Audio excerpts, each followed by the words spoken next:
The Los Angeles Sheriff's Department nearly beat a man to death out here. Why are you looking for cameras? Because you don't want anyone to see what happened. Evidence is public record. No bullshit. You guys are going to steal all the video because you don't want someone to see that you beat a guy to death that was cooperating. I had to get him to plead guilty to 3 felonies. Bailey was initially charged with 3 felony counts of resisting arrest. Meanwhile, they're withholding the evidence that would set him free. Those charges were dropped. Laura and I had deposition for this lawsuit. According to the Sheriff Department and their own police reports, Sean Groves held Mr. Bailey in a headlock while Deputy Kevin Walker struck him in the face with the closed fist at least 27 to 32 times. For those of you who have never been in a police headlock, it's administered to cut off the oxygen to your brain. You're unconscious, immediately unconscious, and many times much worse. Police in the Los Angeles area have a terrible history of killing with their headlocks, their chokeholds, whatever you'd like to call it. But whether you want to give credit to the chokehold or to the minimum of 32 punches with a closed fist to Bailey's face, there's no question Mr. Bailey was unconscious and beat to a pulp, and that's before any of the other officers showed up. A total of 8 police participated in this beating. Simple multiplication would show that Christopher Bailey was punched in the face more than 240 times.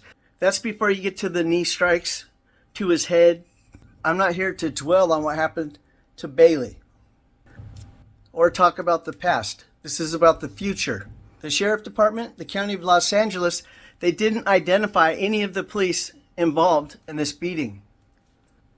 My associate, Laura Shark, and I are the ones that identified the police that you see in the video, that you see named in the lawsuit, because the County of Los Angeles seems to think it's okay to kill people and beat people, and it's not fair for police to be identified when they do so. Do you blur the faces of the deputies when you post these videos? No, I do not. Do you have any concern for the safety of these officers whose images you're posting on YouTube? No, I do not. Or their families?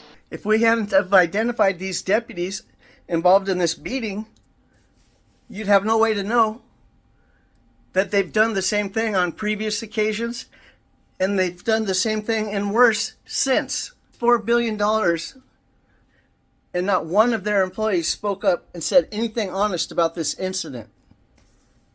And that's the way it is with every other killing or beating that I've exposed. The Sheriff Department wants to tell you that I'm the one conducting myself in an unlawful manner because I said bad words. Do you recall Daniel Solomon calling the deputies motherfuckers when he arrived on scene? Cowards and losers when he arrived on scene? Bitches when he arrived on scene? Do you recall Daniel Solomon telling the deputies to eat a when he arrived on scene? Do you recall laughing at these comments in your video? No, I don't recall. Well, I'll represent to you that in your video you're laughing at these comments that Daniel Solomon made about the deputies. Can you explain to me why you would laugh at comments like that? I don't remember laughing at that specifically. Is there anything about that you find funny? And after the deposition, all the lies from Ms. Weiss, my position has never been more clear. And this was not my choice. Believe me, I did not choose to sacrifice my life. No retirement plan whatsoever. For more than a decade, not knowing where my next meal is going to come from. Not only was this not my choice, but there's a reason that it's nobody else's choice. It's because it's not in my best interest, and it wouldn't be in your best interest. Sacrificing your well-being is a prerequisite to trying to hold the Sheriff Department accountable. It's only a miracle I've survived doing it this long. That said, I sure as hell do not plan on spending the rest of my future making this sacrifice while at the same time letting the cowards that refuse to do their job honestly dictate where I'm going to stand or how I do my job policing them. So it looks like we have a new team of local sheriffs here in the city of Lawndale. After nearly a year of them not patrolling, once we started to vocalize that, they're not fulfilling their end of the contract by leaving a vehicle unmanned parked in a shoe store parking lot. Lawndale's paying millions of dollars to have a vehicle parked in the city, also paying to harass innocent people. But at least when they're harassing innocent people, they're pretending to earn their money, which they haven't done in Lawndale, like I said, for years now. So here's our group of new faces. And once again, I guess it's up to us to train these guys. As you see immediately, starting your job, I wasn't talking, I wasn't doing anything. Okay? Do your job and I'll mind your business. Alright, well, I'll wait for my partner to step up. Okay, good. Maybe you're doing something you shouldn't be doing.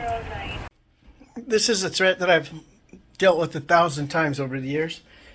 When there's a deputy that doesn't know me well or my associates well, they think they can turn to their associates and just point their finger, because usually that will result in violence or arrest, or at the very least detaining the innocent person that they pointed their finger at. I do know what his intention was.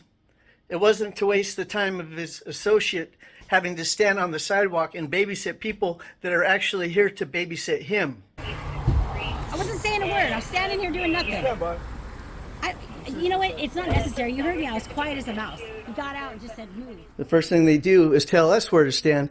They still haven't figured out who's the boss of who here. We're not out following these cowards around because they're the bosses of us. It's unfortunate that we have to pay their salaries and follow them around and train them.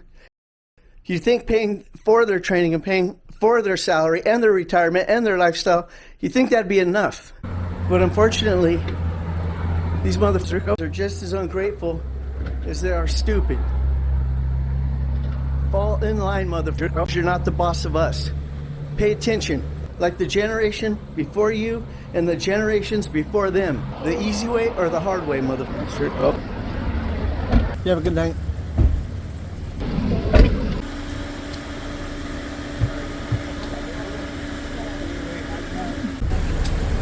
He's staring at me the whole fucking time. Yeah.